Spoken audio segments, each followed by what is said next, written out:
Father, thank you. We know, Lord, that one day we're going to spend eternity with you. And that's going to be a glorious time. But until that time comes, we have much work to do. And so we don't always make good decisions, or we don't always pull it off quite the way that we want to. And so we ask, Lord, that you would help us, that you would be with us and show us what we need to do, encourage us, give us opportunities, and then give us the strength to follow through. We know, Lord, that you have been working in exciting ways, and a lot of people here, and we look forward, Lord, to see how you continue to grow each one of us individually as well as collectively. We thank you for the privilege of going through your word and going through this story so that we can better understand how much you love us and the lengths that you'll go to get us back. And so we are grateful for this time that we have. I pray, Lord, that each day that we get an opportunity to spend time with you and to focus on you and to say thank you. And perhaps most importantly, to listen to what you have to say to us. I pray, Lord, that as we open your word this morning, that you would speak to our hearts. In Jesus' name, amen. You know, we live in a society that is full of rules and regulations, and sometimes we feel like we're overburdened. Oh, I forgot your pillow again, Carla. Oh. We're overburdened with rules and regulations, but it's our responsibility to find out what the laws are. And I'm sure if you ask any judge or any lawyer, they will tell you that ignorance of the law is not an excuse. That doesn't exempt you from being held accountable to the law. And so I try to make myself aware of what the laws are. There's certainly a lot of them. But I want to share with you some of those laws that I found out when we lived in Tennessee. These are some of the things that are against the law. It's a crime to give out your Netflix password. So fortunately, that's not a crime in Minnesota because we'd all be guilty of that, I'm sure. Ministers are prevented, because they're dedicated to God, they're prevented from serving in the House, Senate, or the House of Representatives of the state. Christian parents, it is illegal for you to make your child pick up trash on the highway on Easter Sunday. So kids, remember that one. It is also illegal to gather and consume roadkill. That is a favorite pastime in Tennessee. Here's one that kind of, half of it makes sense to me. You cannot shoot game from a moving vehicle. However, in the state of Tennessee, you may shoot whales from your car. Now, where you would find a whale to shoot at in Tennessee, I'm not quite sure of. It's illegal. I don't know if you fish like this. Do you lasso? Use a lasso to catch fish in Minnesota? You're not as gifted as those Tennessee fishermen. It's illegal to use a lasso to catch fish in Tennessee. And skunks, Stan, be aware of this, skunks cannot be carried into the state. So, if you go to Tennessee, you know some of the laws that will get you into trouble. But we moved to Minnesota, and so we need to know some of those laws as well. In Minnesota, it is prohibited to stand in a roadway if you're looking for a business or if you need a ride. It is illegal to stand around without a good reason to be standing around in front of a building. If you live in Brainerd, men, it is required by law that you grow a beard. Do you know that? Here's one for Hibbing folks. If there is a cat running at large in an alley or in the street, the policeman on duty or other officer of the city is required to catch the cat and kill the cat.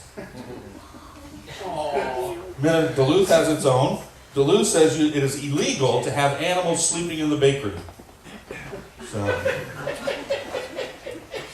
here you go. While it's illegal to carry skunks into Tennessee, it is illegal in Minnesota to tease a skunk. Or else. You know they have these laws because at some point somebody did these things. Beware, if you go down to St. Cloud today on Sunday, it is illegal to eat a hamburger. And if you're in Minnetonka, I don't even know where Minnetonka is. It's in the cities. Okay. If you're in Minnetonka, be careful because it's illegal to drive a vehicle if your tires deposit mud, dirt, sticky substance, litter, or any other material on the street. So I don't know how you drive if you do that. Well, as ridiculous as these things seem to be, society cannot function effectively without rules, without regulations, without laws. We need them. And even though we look at rules in a negative way, the truth is they are there for our protection. They are there for to enhance our lives and to give us a greater quality of life. Now, in the past 4 weeks, we have been talking about what God has been doing in the story. And we've been looking at the lower story of people like Adam and Eve and Abraham and Noah and all these other people. And we're looking at how God uses the lower story of our lives to bring about his upper story, his goal. And we said that it all started when, back in the beginning of creation, God created this place so man could live, people created in his image. He could come down to paradise, to the Garden of Eden. He could reside with us. But Adam and Eve didn't like that vision. They thought that they needed something more, and so they sinned. And this began a whole process of God trying to find a way to make it possible for man to reside with him again. And so we hear the story of Noah. We hear how God took the nation of Israel when they were suffering in the famine in Canaan and moved them all through Joseph's lower story, moved them to Egypt so that they could survive and thrive. And last week we talked about how God uses the underdog, someone like Moses, and leads them out of that bondage. And even in that period of time while they're in bondage, God is using that strategically to grow the nation of Israel. They grow to between 1 and 3 million people. And so now we're at that point. They've escaped Egypt. It's taken them 3 months, and they're now at the base of Mount Zion. Mount Zion is a mountain of about 7,500 feet. Now God needs to continue to develop the nation of Israel. He needs to continue to help them get to a place where they can commune with him, live with him, as well as live in community together. And so he is going to find a way to help this community thrive, and he does that by providing rules, by providing laws. Now, if you were here on Wednesday evening, you can't answer this question. How many times did God give the 10 Commandments? Just shout out. 3. 3? 2? 4? Okay. How many trips did Moses make up the mountain? 6? 8? You don't want to take a shot at it? 4. Oftentimes we look at these and we get this idea in our head through whatever reason, whether it's watching movies or what have you.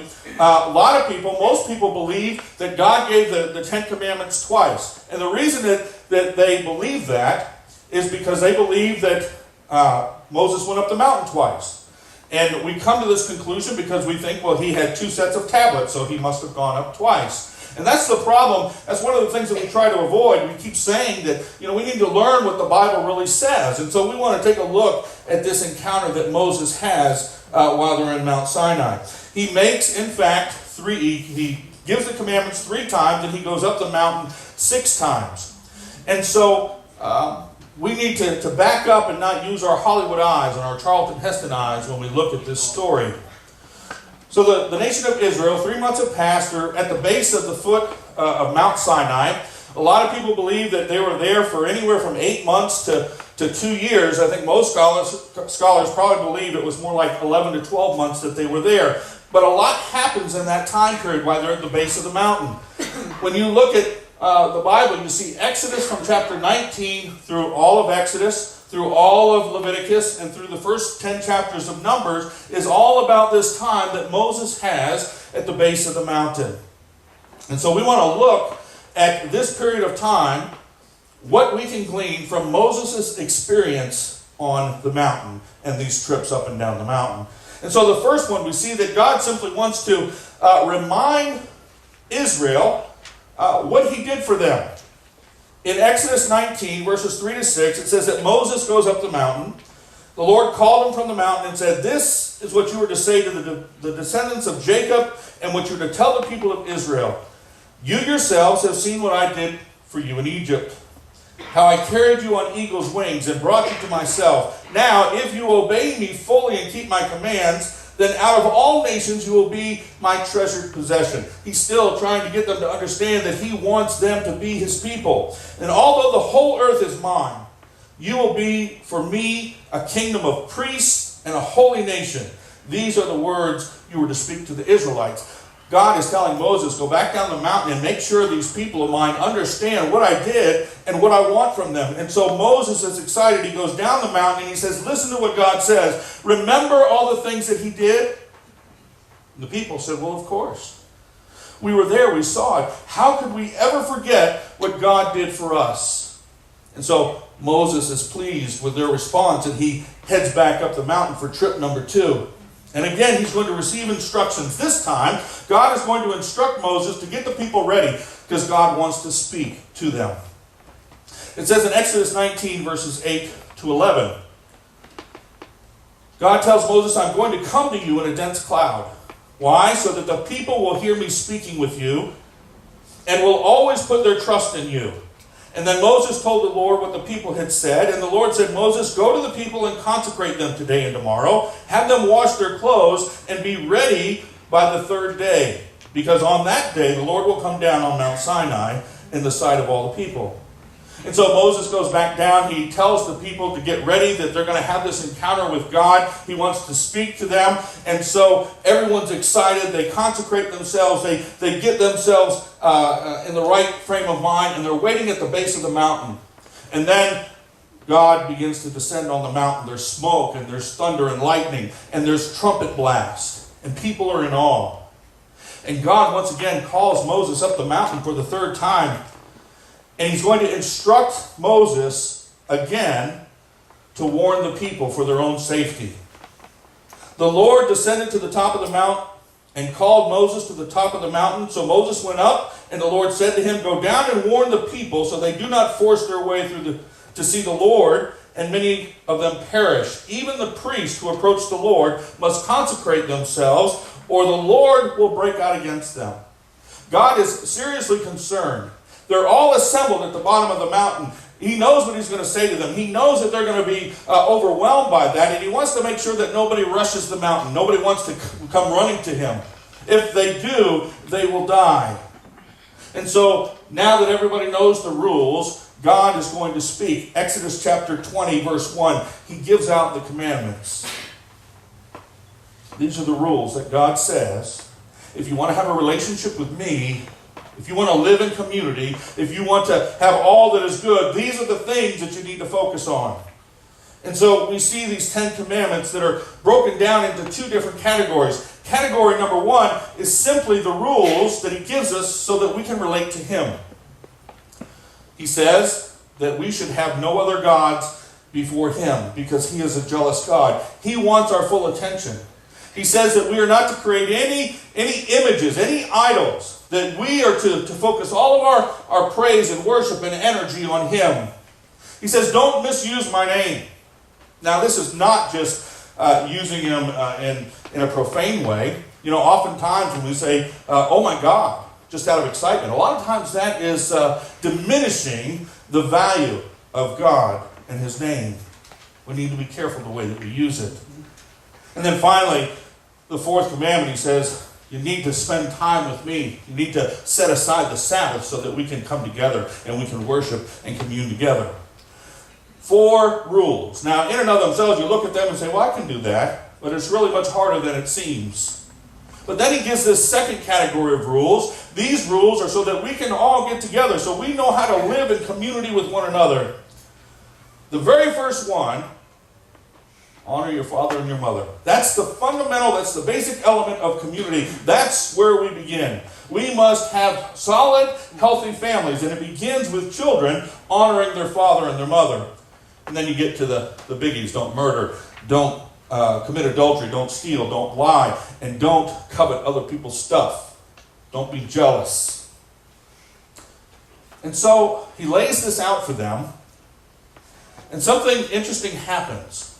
The people are scared to death, and they tell Moses, look, don't let God speak to us anymore. It's okay if he speaks to you, and then you come and tell us, but don't have him come talk to us directly anymore. And Moses says, well, you don't have anything to fear. But that's the arrangement they make. So these first 3 trips up Mount Sinai are all preparatory for what God is going to do next. He's going to lay out the plans. He's going to say, these are the specifics of how we achieve these relationships. And so on trip number 4, he's going to go up and he's going to spend time there for 40 days. But there's a long period of time before he does that, between the 3rd trip and the 4th trip. And over the next 3 chapters, you see where God is kind of taking these commandments and he's breaking them down. He's giving more rules. He's giving more laws. There's about 80 of them. And so if you have some time, you can kind of work your way through those chapters and learn about those different rules. And so finally the day comes to confirm what God is going to do. The 4th trip up the mountain. And God is going to explain how he's going to reside with his people right there in the desert. He writes the commandments on the tablets, and then he talks about this thing we refer to as the tabernacle. The tabernacle is something that we did when we first started meeting back in the theater. It was portable church. It was a way for the Israelites to have a place where God could reside, where worship could take place, and God gives Moses all the instructions, all the details of what it should look like, how it should be made, the types of materials and threads that should be used, the type of equipment and type of furniture that should be in it. We have chapters 25 through 31. Now, there's a problem why Moses is up there with God, learning all these things. Things weren't going well down below the base of the mountain. And while God knew what was going on, Moses was clueless, and God finally says, we've got a problem. What had happened was the people, now keep in mind, Moses was only up there 40 days. The people got tired of waiting on Moses, and so they go to the priest, Aaron, Moses' brother, and they say, Moses is so long in coming down from the mountain. Make us some gods who we can follow, who can go before us. Because this Moses that brought us out of Egypt, we don't know what's happened to him. They don't have faith that Moses is coming back down the mountain. Now keep in mind, they saw God bring all the plagues on Egypt. They understood how they were delivered. They saw the seas part as they walked through on dry ground in the Red Sea. They saw God descend on Mount Sinai in the clouds and the fire and the lightning and the trumpet blast. They saw all of that. And yet, they still turn from God. They still want that image. And the priest, probably the most surprising part, he doesn't flinch. He doesn't push back at all. And he says, okay, let's do it. Go get your earrings and we'll make us an idol. And so they go and they get all their earrings and the priest fashions this idol. And so Moses has to come back down the mountain. And when he reaches the base of the mountain, he can hear all the revelry. He can begin to see all the chaos. He sees the people eating and drinking and carrying on, and all the things that you would consider to be immoral behavior, that's what they were doing. There's no thing that they weren't doing. God had said that these people, they're stiff-necked people. He tells Moses, leave me alone so that my anger can burn against them, that I may destroy them, and then I'll make you into a great nation. We've reverted all the way back to Noah. You remember when God comes to Noah and he says, look, the people are wicked and depraved. I'm going to wipe them all out, and I'm going to start over with you. We see the same thing with Abraham. He says, I'm going to make a great nation out of you and your descendants. I don't know if we want to be in that place where God is angry. Listen to what the Message Bible says. Give my anger free rein to burst into flames and incinerate them. God was a little perturbed. What does it mean to be stiff-necked? See, it wasn't that these people weren't capable of doing the right things. It's that they were just obstinate. They were stubborn. They didn't want to change. How many of us in our lives get set in our ways or want things done a certain way, and we just refuse to change. It's not that we can't change. It's not that we can't do things differently. We just refuse to do it. That's where the nation of Israel was at. And so Moses, when he came down the mountain, he was just as livid as God. He sees what's going on. He throws down the tablets, and as you know, he breaks them. What we forget sometimes is what happens next. Moses says to the people, if you're for God, come to me. And so, I'm sure a lot of people probably thought that was a trick question, so most of them stayed put. But all the Levites came running to Moses. And the Levites would be the priestly ones that take care of the tabernacle and the temple. And he says, okay, boys, strap on your swords. They get their swords, and they start running throughout the camp. And before it was all said and done, they killed 3,000 of their brothers and sisters. Now, we don't know what the requirements were. We don't know what Moses told them. He might have said, everybody that was bowing down to that idol, kill them. Or everyone that refuses or denies it, kill them. We don't know. All we know is that God was pretty mad, and 3,000 people died. Now, Moses is obviously dejected. He's depressed. He sees how sinful the people are, and he says, okay, I'm going to go back up the mountain. And maybe God will forgive you. We'll see if I can atone for your death. And so he goes up on trip number 5 in Exodus 32, verse 31. He simply says, it's a short visit, oh, what a great sin these people have committed, speaking to God. They've made themselves gods of gold, but now please forgive their sin.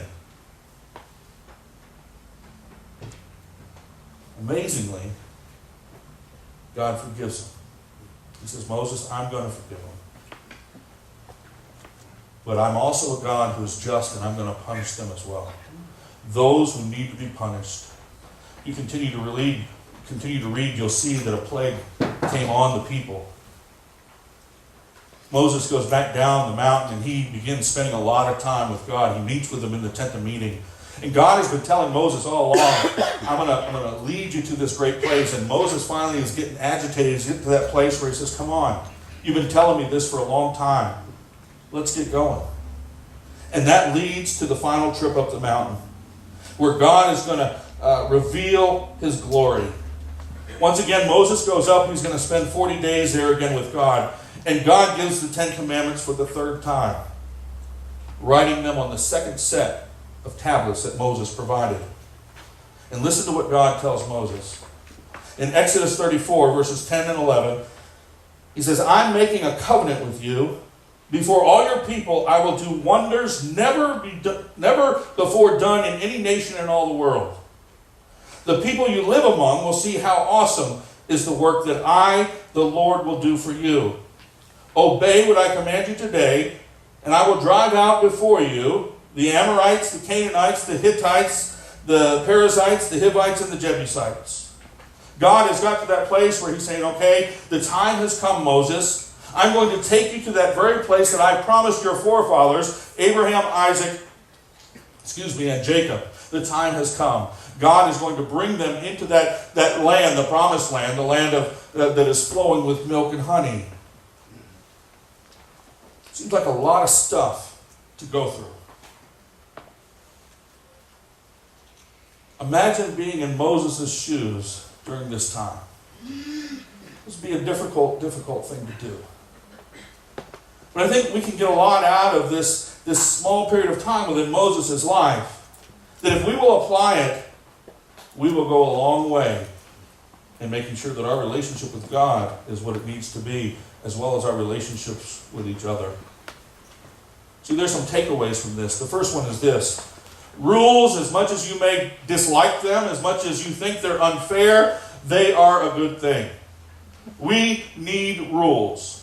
The epitome of freedom is not a lawless society. If you want to see what lawlessness is, go to Mosul, Iraq. Go to the Congo. Go to Colombia, where the drug lords kind of rule everything. Remember Hurricane Katrina, those people who were kind of abandoned. It was a Superdome, I guess.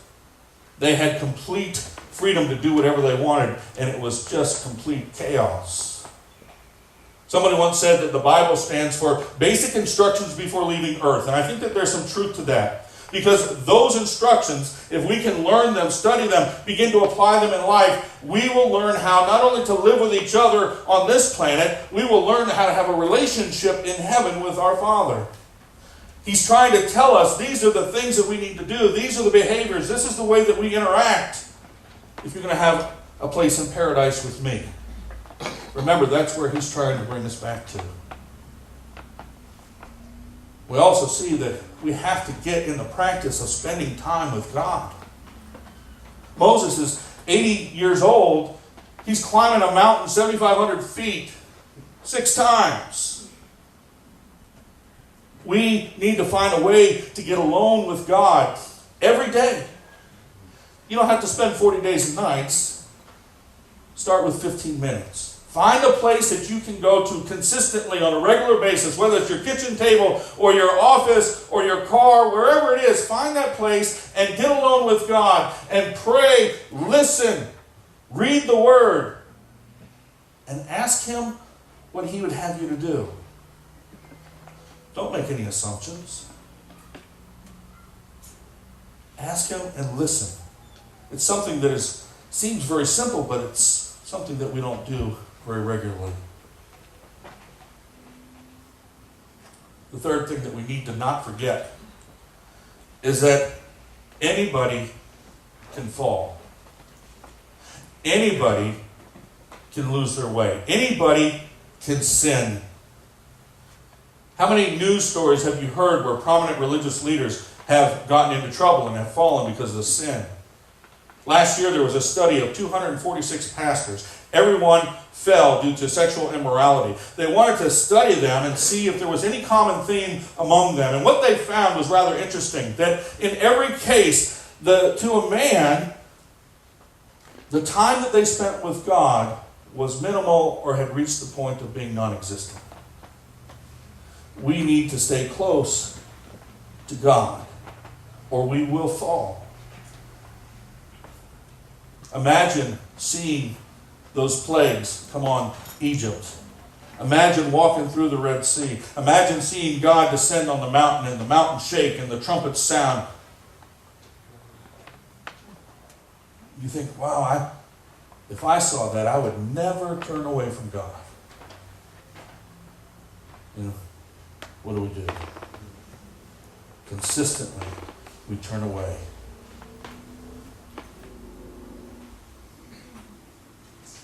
In this case, it was God's hand-picked spiritual leader, Aaron, who led the way. If you think that you're able to overcome the temptation of Satan, if you think that you're stronger or that you're holy enough that you're not going to fall, you need to get ready, because the time is going to come. You will find yourself there. And then finally, fortunately for us, God is still a loving and forgiving God. You got to ask yourself, why? I mean, think about all the things, just up to this point in the story that we've read so far. All that He's had to go through. All that He's done for the people. All the miracles. All the ways that He's saved them. Time and time again. And they still turn on Him. And He still forgives them. How lucky are we to know that God will still forgive us and that He still loves us. We look at those people and we sit in judgment. We say, how can they have turned seeing all that stuff? And yet we sit in judgment, we're critical of them, and we're worse than they are. God has gone through this long, lengthy process of trying to get people to understand.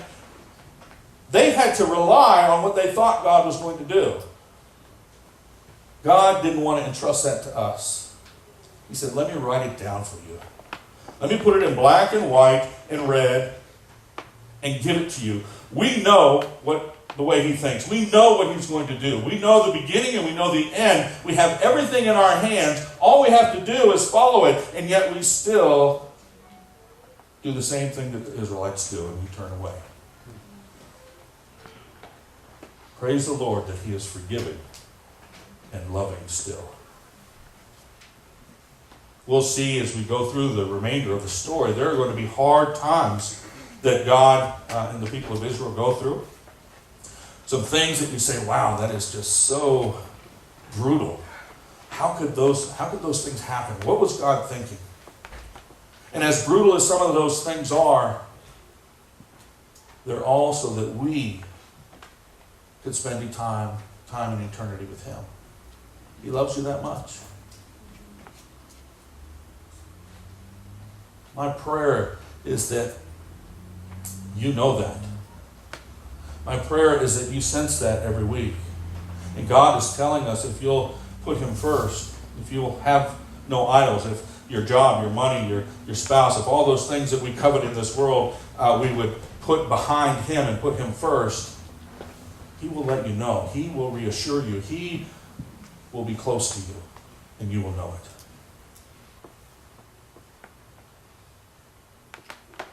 The question is, are we stiff-necked people? Because we're all capable. It's just a matter of whether or not we will make the change. Let's pray. You're the hope of man, the breath of life. You hold my hand. When I feel the crumbling ground, I will stand at your cliffside. I will trust your plan, though I know it's so far down.